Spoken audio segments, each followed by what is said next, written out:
여러분, 오늘 우리는 한 인물의 화려한 이력, 이면에 숨겨진 아주 정교하고 치밀한 경제적 설계를 목격하게 될 것입니다. 그 주인공은 다름 아닌 기획예산처 장관 후보자로 지명된 이해운 전 의원입니다.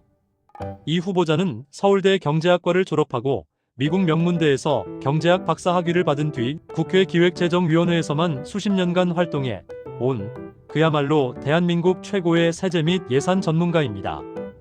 국가의 곳간을 지키고 세금의 원칙을 세워야 할 적임자로 꼽히며 화려하게 등장했습니다. 그런데 지금 이 정교한 전문가적 지식이 국가의 예산 효율화나 조세 정의를 위해서가 아니라 본인 가족의 세금을 줄이고 부를 대물림하는데 아주 효과적으로 사용되었다는 의혹이 제기됐습니다. 평범한 직장인이 자녀에게 전세금 5천만 원만 보태줘도 혹시나 증여세 폭탄을 맞지 않을까? 밤잠을 설치는 게 대한민국의 현실입니다. 하지만 100억 원대 자산가인 이 후보자. 일가는 수억 원의 거금을 가족끼리 주고받으면서 세금 한 푼 내지 않았습니다. 바로 차용증이라는 종이 한 장을 통해서 말이죠. 오늘 영상에서는 이해운 후보자 일가가 보여준 이른바 무이자 대출 찬스의 실체를 법률적, 경제적 관점에서 낱낱이 파헤쳐 보겠습니다. 이 영상이 끝나면 여러분은 고위 공직자들이 어떻게 법의 구멍을 이용해 부를 대물림하는지 그 민낯을 보게 되실 겁니다. 왜 2억 원인가? 마법의 숫자와 세법의 사각지대. 사건의 구체적인 타임라인을 따라가 보겠습니다. 2024년 6월 이 후보자는 본인 명의 재산 약 23억 원, 배우자인 연세대 김영세 교수의 재산까지 합치면 약 120억 원에 달하는 엄청난 재력가였습니다. 그런데 이 후보자는 80대 시어머니로부터 2억 원을 빌립니다. 여기서 첫 번째 근본적인 질문이 나옵니다. 120억 원을 가진 사람이 왜 굳이 시어머니에게 2억 원을 빌려야 했을까요? 현금이 없어서였을까요? 아니면 급하게 부동산 투자를 하기 위해서였을까요? 세무 전문가들의 시각은 전혀 다릅니다. 이건 돈이 부족해서 빌린 게 아니라 세금을 안 내고 거액을 넘겨받기 위한 고도의 조세 회피 기술이라는 겁니다. 왜 하필 1억도 아니고 3억도 아닌 딱 2억 원이었을까요? 여기에 바로 세제 전문가의 치밀한 설계가 숨어 있습니다.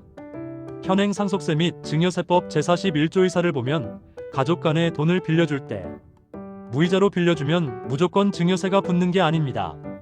법은 무상대출을 통해 얻는 이익이 연간 1,000만 원을 넘을 때만 그 초과분에 대해 과세하도록 규정하고 있습니다. 현재 국세청이 정한 적정 이자율은 연 4.6%입니다. 자, 이제 계산기를 두드려 볼까요?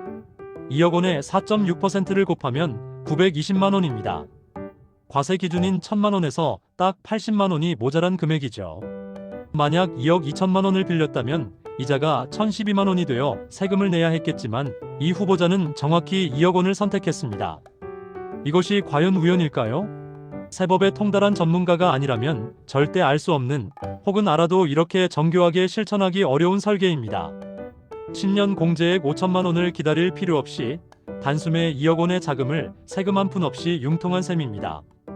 며느리에게 전달된 1억 7천만 원과 용산 전세권의 비밀. 이 수법은 후보자 본인에게서 그치지 않고 가족 전체로 퍼져 있습니다. 배우자인 김영세 교수 역시 가족 간 거래의 달인이었습니다. 2024년 1월 김 교수는 첫째 며느리에게 1억 7천만 원을 무이자로 빌려줍니다. 이 거래의 타이밍과 목적을 주목해야 합니다. 돈이 입금된 바로 다음 날 이 후보자의 장남 부부는 서울 용산의 고가 아파트 전세권을 접수합니다. 누가 봐도 아들의 전세 자금을 시아버지가 대준 전형적인 증여의 모습입니다. 하지만 겉모습은 채무입니다. 차용증을 쓰고 형식적으로 이자를 아주 조금 내거나 나중에 갚기로 하면 당장 수천만 원에 달하는 증여세를 유예하거나 완전히 회피할 수 있습니다. 특히 이 거래는 2024년 총선 당시 재산 신고 과정에서 고의적으로 누락되었다는 의혹까지 받고 있습니다. 1억 7천만 원이라는 거액의 채권이 발생했는데도 신고 명단에는 눈을 씻고 봐도 없었습니다. 이 후보자 측은 착오였다고 변명할지 모르지만 평생 세금과 예산을 다뤄온 사람이 이런 큰 규모의 자산 변동을 실수로 빠뜨렸다는 건 상식적으로 납득하기 어렵습니다. 더 나아가 이 후보자의 세 아들을 보십시오. 이들은 이제 막 사회생활을 시작한 2030대 청년들입니다. 그런데 이 삼형제가 보유한 자산을 합치면 무려 46억 원이 넘습니다. 한 명당 평균 15억 원 이상의 자산을 가진 셈이죠. 대한민국의 평범한 청년들이 영끌을 해도 서울에 내 집 마련 하나 못할 때 장관 후보자의 자녀들은 부모와 친척의 무이자 대출 찬스를 번갈아 활용하며 거대한 자산의 성을 쌓아 올린 것입니다. 이것이 과연 공정한 출발선입니까? 가족회사를 통한 채무 돌리기와 만기의 함정. 조금 더 깊게 이들의 자산관리 깊숙한 곳으로 들어가 보겠습니다. 이 후보자 일가는 가족회사격인 KSM이라는 업체를 사실상 사금고처럼 활용해왔습니다. 2023년 7월 배우자 김 교수는 이 회사의 대표이자 자신의 작은아버지인 김모 씨에게 5천만 원을 빌립니다. 금리는 2%로 책정했지만 여기에는 아주 교묘한 함정이 있습니다. 원금을 상환할 때 이자를 일괄 지급하기로 한 것입니다. 게다가 만기는 당사자 간 합의로 언제든 연장할 수 있게 계약했습니다. 이게 무슨 뜻일까요? 돈을 갚을 날짜를 무한정 뒤로 미루면서 살아있는 동안에는 단 1원의 이자나 원금도 실제로 지불하지 않아도 되는 계약입니다. 법적으로는 채무일지 몰라도 실질적으로는 갚을 의사가 없는 증여와 다름없습니다. 평생 돈을 빌려준 상태로 유지하다가 나중에 상속 시점에서 자산 규모를 줄여 상속세를 아끼는 용도로 활용될 가능성이 큽니다.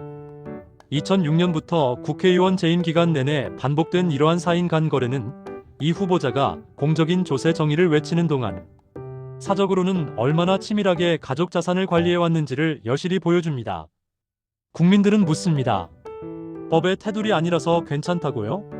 그 법을 만드는 사람들이 법의 맹점을 이용해 이득을 챙긴다면 그 법을 지키는 국민들은 도대체 무엇이 됩니까? 조세 정의를 외치던 입과 2억 원의 마법. 이해훈 후보자는 과거 국정감사와 국회 발언을 통해 탈루 근절과 공정조세를 수차례 강조해왔습니다. 고소득자의 변칙 증여를 막아야 한다고 목소리를 높였던 그녀의 과거 발언들이 지금의 논란과 겹쳐지며 지독한 아이러니를 만들어냅니다. 기획예산처는 국가의 돈을 어디에 쓸지 결정하고 국민에게 세금을 어떻게 거둘지 설계하는 막강한 권한을 가진 곳입니다. 그런 조직의 수장이 본인 가족의 세금을 줄이기 위해 법의 사각지대를 샅샅이 파고들었다면 과연 국민들이 그가 내놓는 정책을 신뢰할 수 있을까요?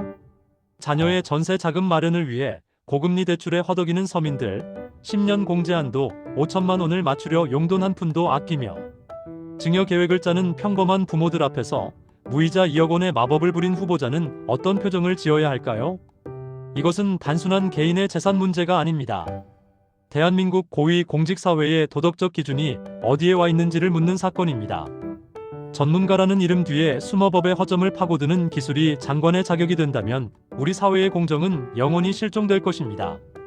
이번 인사청문회는 단순한 인물 검증을 넘어 우리 사회의 조세 정의가 살아있는지 아니면 아는 사람만 세금을 안 내는 불평등한 시스템인지를 가름하는 중요한 시험대가 될 것입니다. 이제 정리를 해보겠습니다. 이해훈 후보자 일가의 논란은 세 가지로 요약됩니다. 첫째, 세법상 증여세 과세 기준 바로 아래인 2억 원을 맞춘 정교한 무이자 거래. 둘째, 아들의 전세 자금을 며느리 대출 형식으로 위장한 변칙 증여 의혹. 셋째, 이 모든 과정에서 발생한 재산 신고, 누락과 불투명한 자금 흐름입니다. 법적으로 문제가 없다는 이 후보자 측의 소명이 국민의 상식이라는 법정에서 통과될 수 있을까요? 우리는 더 이상 법의 맹점을 이용한 꼼수가 제주로 통하는 세상을 용납해서는 안 됩니다.